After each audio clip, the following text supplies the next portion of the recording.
What's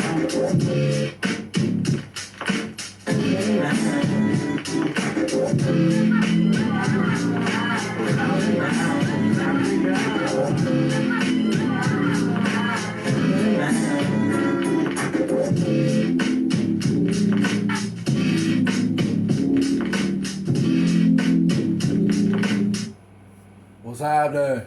How y'all doing out there? Blessings and peace, and always remain humble.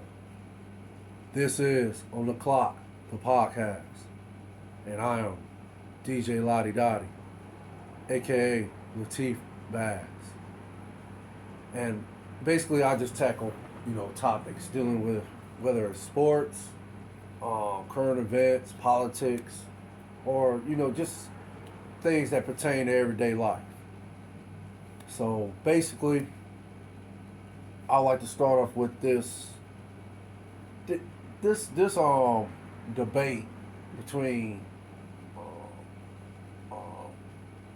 James Harden being the best scorer ever, and of course, the greatest scorer.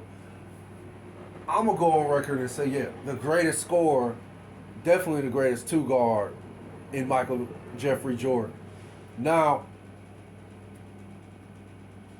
what's funny about them anointing James Harden as the greatest scorer ever is the simple fact that today's era, basically, there's like little to no defense. Yeah, you got certain teams, certain coaches that implement, defense. They actually put the emphasis on defense. But today's NBA is basically just, teams pushing the tempo, setting a dozen picks, and, basically their best shooters are staying behind the three-point line and just firing away, basically. So a lot of I'm not gonna say everybody thinks this way or sees the game this way, but basically, I think a lot of this is just strictly my opinion, first and foremost, because I could always be wrong. But this is how I feel today's game is being viewed, and to a certain extent, this is what I see. A lot of people are saying James Harden is the greatest scorer ever, simply because he can, he got that step back. He can dribble, and he'll cross you, break your ankles, and then step back and hit that three. But again, what a lot of people, don't take into account is the fact that this era, you can't put your hands, you can't take your elbow and put it in somebody's hip pocket. You can't basically do any of that. You dang near can't, wink at somebody in today's NBA now without getting a foul called on you.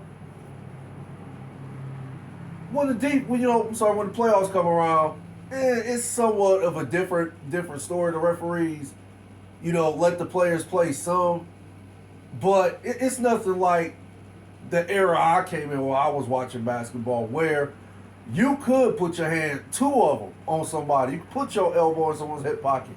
You can clothesline somebody out the air, and you would get a foul. Yeah, in some cases you'll get a technical, and in some cases you'll get thrown out the game. But basically, Jordan played in an era where, again, it was almost like war, like playground basketball, where, yeah, you had the refs, but in some instances, in most parts of the game, the referee will swallow his whistle. The Detroit Pistons is a great example of this. They wasn't called the bad boys for nothing. I mean, they even, if you watch the documentary, was that the Bad Boys documentary, 30 for 30? They tell you it comes from their own. It comes from their own. It comes from their own mouth as to how they implemented the Oakland Raiders style of football into their style as far as in playing basketball. So keep in mind, this is the era Jordan is playing in, and still, this man was like a lethal assassin, literally. He still was picking, players apart. He still was destroying them mentally, psychologically. He still was taking their hearts out of their chests, snatching them out, throwing them on the court, the basketball court, and stomping on them. The mere mention of this man's name will just invoke fear and, ultimately defeat. So, for people for people to say that James Harden is the greatest scorer ever, I respectfully disagree with that statement because, again, Michael Jordan played in an era where physicality was at its highest level.